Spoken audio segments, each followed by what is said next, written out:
Phil did 20 years, Johnny got 15, and after 2.5 years since starting The Sopranos, Fog Entertainment enters the halfway stage of the final season. Welcome back to the channel, Mo and Joe, Season 6, Episode 10. After galloping past the first couple of furlongs, The Sopranos, it's fell off, I think, the last couple of episodes. After a strong start to the final season, it kind of just went back to filler.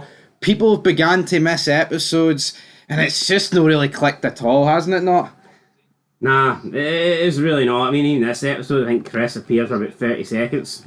Seeing his car getting towed. His Maserati got hoovered clean off him due to Johnny Sachs's assets, being frozen. And I believe in last episode in the ride, Silvio didn't even appear once. And it's like, not that Silvio's a massive part of this show, even though despite being consular, you would think so. It's like, it's the final season, and a lot of people are beginning to go missing. Like Phil, who I thought had a pretty big part at the start of this season, is making like 30-second appearances. We need to get the band back together, man. But let's talk about Vito. He wants to get the band back together, so he's spending more time with Johnny Cakes. I can't even remember this guy's name, but he says, "I love you, Johnny Cakes." Like, hold on, he makes Johnny Cakes. Is his name not Jim something? It's Jimbo, but he calls him Johnny Cakes. I mean, no, that's what he makes in the restaurant. You know what I mean? We cook stuff in the air fryer. I'd never call you air fryer. You know what I mean? Doesn't really work that, Vito. Wedgie wings or something, like wedgie wings for Vito, but he essentially reveals to Jimbo that he's not a writer and that he's from New Jersey and he got fired for his construction firm and he had to leave. He had to flee town because he likes sausage, brother. Jimbo's like, well, you know what? If you're good with construction, I'll get you a job in construction. Not that kind of construction, buddy. Yeah, obviously construction in New Jersey is a wee bit corrupt. They kind of just sit around and get paid while everyone else works. But here, we see Vito, he gets the saws, he gets the planks of wood, he cuts it, he's like, oh, must be near 11:15 now. He's like, oh, 11:30. When I take that last bite of Jimbo's sandwich, it's bound to be 12 o'clock, and that's me halfway done. He then looks at his watch, and it's like 5 to 10. Motherfucker. Yeah, and he wants to kill himself, and we see him, cut the electrical wires. He stops this, like, flood situation spiral out of control in this chapel. Him and Jimbo, there's a bit of Brokeback Mountain going on this episode. You try and not look at the screen, so you look away, and Vito decides, look away or else you're gay. Yeah, Vito decides, you know what, I'm not gay anymore, so he decides to drive back to New Jersey. Vito watched too much. He was like, aye, he's had too much of Jimbo, but Jimbo's sad that Vito's away. Is it the last we see of Jimbo? I believe it is. I mean, he was kind of just there for Vito to have a wee boyfriend at the end of the day, but Vito rear ends this guy in the car. Guy's like, oh no, if you drive away, you'll just call your insurance and I'll get fucked. So let's phone the police. Vito's like, all right then, let's phone the police. He then shoots the guy. I mean, I understand why he killed the guy because no one can know he's coming back, but pretty undeserved, isn't it? Aye, this guy dying really for no reason. I mean, Vito did. I mean, it's not like the car appeared out of nowhere. I mean, Vito just literally... I think Vito just rear-ended him out of habit. I mean, because it was right in front of him. Like, I mean, there's no way he couldn't see it. And then when he's like reversing out of the rear end of the other car, he's like, "Fucking cocksucker." But obviously, he's saying that as an insult. But it's like, would you really use an insult that you are? No, it doesn't really work like that, does it? I mean, it's like Vito calling Tony fat. This guy's a fucking hypocritical bastard, the more I think of it. But he eventually arrives back in New Jersey. What's going to happen with Vito, we'll find out later on. We then see Johnny Sack. A couple of funny meetings with his brother-in-law, who doesn't really speak well in code, but essentially, Johnny wants to sell his part of business. Is this the first time we're seeing his brother-in-law? No, we've seen him in the premiere this season. Remember the guy with sunglasses? Hey, what a lasting impression he made on me. I'll tell you what, guys, get used to this guy. He's going to become a made man. He's not. I'm pretty sure we don't really see him again. But anyway, Johnny wants to sell his part, be a couple of million. So they have to bring Tony in along in this. Tony can't get the guy to sell. They're like two brother-in-laws. Tony then eventually agrees to the deal with the brother-in-law of John, but only if he's selling the house, which he can give to Janice. Will that be a good idea? We'll have to wait and see. Speaking of Janice, she confronts Tony at Sir Dairies. Basically says that she's holding Bobby down. Well, he's holding Bobby down, that he should be a captain at his age. I don't think Bobby's captain material. I like Bobby, but at this point, he's never even killed anyone. He's not really made for this line of work. Yeah, it almost feels like he's got a job just to, I don't know, sympathy or something like Yeah, I that. mean, he used to Family drive. favour. He used to drive Junior around. You know, that's pretty much where it peaked for this guy. But here he'll rise up. He's a nice guy, I like Bobby.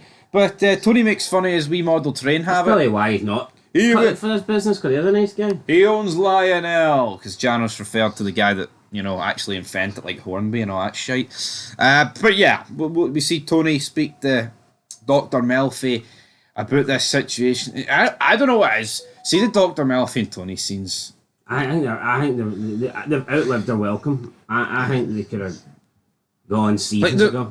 The only good thing about it, and you could say this is the whole point, it lets Tony elaborate on current situations, but it's literally stuff that he could be saying in his inner thoughts, like Dexter, and it would have the same effect. You know what I mean? And then she always like tries to spin it. I mean, Tony calls her out like in an incestuous way. It's like, "Oh, did you fancy your sister?" It's like Tony's like, "What the fuck is it with you?" And he's fucking right. But then he points out, "I've been here. It's been longer than 5 years. This is 2006, and season one's set in like '98, so he's been here a long time at the end of the day." But these sessions go nowhere. We see Carmela bitching about the spec house. Tony then's like, "Oh, I sent little Polly, but now I'll send Sil." Then later in the episode, Carmela pisses Tony off, and so does Meadow about the whole situation with Finn. It's like, "You should talk to your mother about this." And then he pulls the plug on Carmela's spec house, and then she's like, "Well, why don't you just threaten the guy?" Sort of thing. She acts like fucking, but I can't stand Carmela. You know what? Do you not think this show has got like no likable women? It's not really got many likable male characters either. Like, but I mean, who's like the most likable woman on this show? Oh God, who's the most likable woman?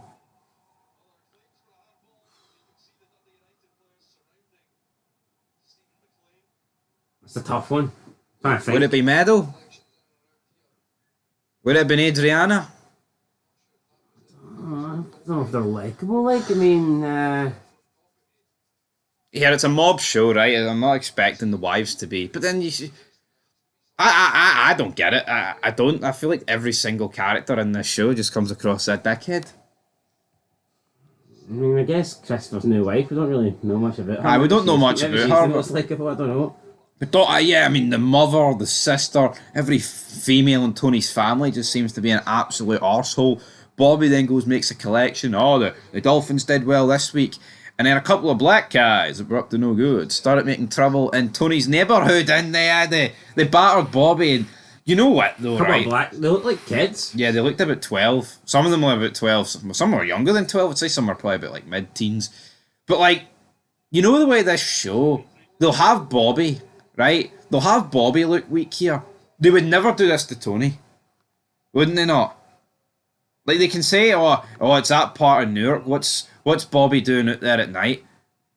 Well, I mean, he's making collections for you, Tony. That's what he's See, if doing. Tony was out there and he got jumped, could one of the Tony's crew turn around and say, "What you doing, you stupid fucking idiot, out there that time of night?" Would that be acceptable? Or? Well, of course not. Yeah. No, I mean, but Bobby. I mean, did you think Bobby was a goner here? Or?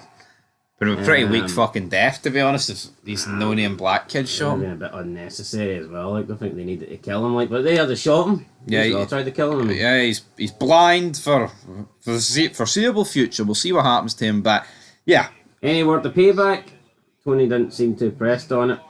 I don't think they're going to go hunting a couple of 14-year-old black kids, are they? Why not? Took his money. It's free G's, for fuck's sake. Would Tony not want revenge if it happened to him? I don't. He's not really. Junior's tried to kill him twice, and he's not really done much against him. Junior, don't it? Like, I mean, it's Junior, but yeah, you just see Tony like making fun of Bobby here. Like Carlo's like, "Oh, but you know, he gave his payments to me, Tony. You know, he was out there trying to fill your pockets," and Tony buries him. But Tony, at one point in this episode, was like on the full hate train for Bobby and Janice. But then after that scene with Meadow, he basically transferred it to Carmela and Meadow and decided to give Janice the house. Fuck knows why he decided to do that. And then at the end of the episode, you see Janice cry. And Tony's right. Tony's fucking right. He called it earlier in the Butchers. He says, it doesn't matter how much I'd give you, you'd still be in here fucking complaining. And here she is greeting, you don't know what goes on inside my head. I can't stand Janice, right? And people say this show's perfectly written. I've called it out before. Someone like Bobby does not marry someone like Janice. Case closed, good night. he's too nice for Like, you can say, well, she manipulated them, right? And maybe that can be true, but there is, like, no sign of tension ever in the relationship. She's an arsehole. I can't fucking stand her. Tony can't stand her. No one can. He's an arsehole. I mean, you could say she's, like, a good mother to a degree because she puts Bobby's son, like, right. It's like, you're not going out till you finish your fucking Spanish report because do you want to read out your report? You want big Uncle Tony to hear what you've been doing in your Tony's life? sitting there on the broken recliner. He wants to fucking reel it in. He can't. Johnny Sack, though, he pleads guilty and he accepts, he acknowledges the existence of the New York mob. So he gets like a reduced sentence. I think he gets 15 years and 4.1 million hoovered off him and his house anyway. See, to be honest, man. Now, this 15 years, does this get out early in 15 years or is that... That's 15 years, I think, minimum. Oh. That's what he's doing. Yeah, they didn't really explain it right, but... I mean, they're like, oh, you're a young man, John. He's 52. Like, I'm not saying he's old, but I mean, you had 50... I would not say getting out of jail at 67 is a good age. Some people even live to 67. So. I believe Phil is about 65. And he did 20 years. As he rightfully pointed out here, he's not fucking impressed. I think in this line of work, especially when you're top man, we're not even talking about a Diddy, man. I think he should have went to trial and tried to... Honestly, I know 5 years is 5 years, but he pretty much got screwed anyway. The whole gimmick of this is that you never accept it exists. It is like a form of ratting in a way. Yeah, and for what? It's not like you got a great deal. See if it was like 5 years, 7.5. Maybe I might understand it a bit more. Like, he didn't give anyone else up, but admitting the existence is... I mean, Phil put it out, he's like, he should fucking die. We also had Phil just wants to kill everyone at this point. Yeah. Rats, gays. And Feto's back in fucking town. We see the fucking gardener, man. What's his... I can't remember what his name is. Sal Feto. It's not quite Feto, is it? But he basically keeps asking throughout the episode, oh, do I need to keep doing the gardening over at Johnny Sacks? And at the end of the episode, now I'm guilty. Whoa, guilty. He's not guilty, but 2 seconds prior to this. Just calling him guilty. And then he's happy, he doesn't have to do it anymore. And that's pretty much the end of the episode. Will we see Johnny Sack out by the end of this show? Not unless it's a 15-year time skip. No, I mean, could be deed in prison, I think, at that point. Yeah, we'll see how it goes. Anyway, I think the last 2 episodes they could have combined. A bit lackluster, wasn't it? Yeah. Not a lot happened. Feto, what's going to happen with Feto? He's back. What's going to happen to Feto? We'll have to wait and see. Is Tony going to accept them? No Johnny cake. I'm not even going to lie. See when Sal approached Tony at the end about does he still need to do the gardening? I actually thought that was Feto for a second. What about Johnny Sack, huh? Guilty. He had the hood up and he was like wobbling a little bit. Kind of a bit drunk, stumbling. I thought it was Feto, but nah, it was just Sal wanting to be like, right, this still need to cut. And Tony's like, nah, you don't need to do it no more. So like 1 minute, Tony's like, nah, he's my friend. You don't know what he's happened to him, and then the next minute he's just like, I see that gardening, fuck it.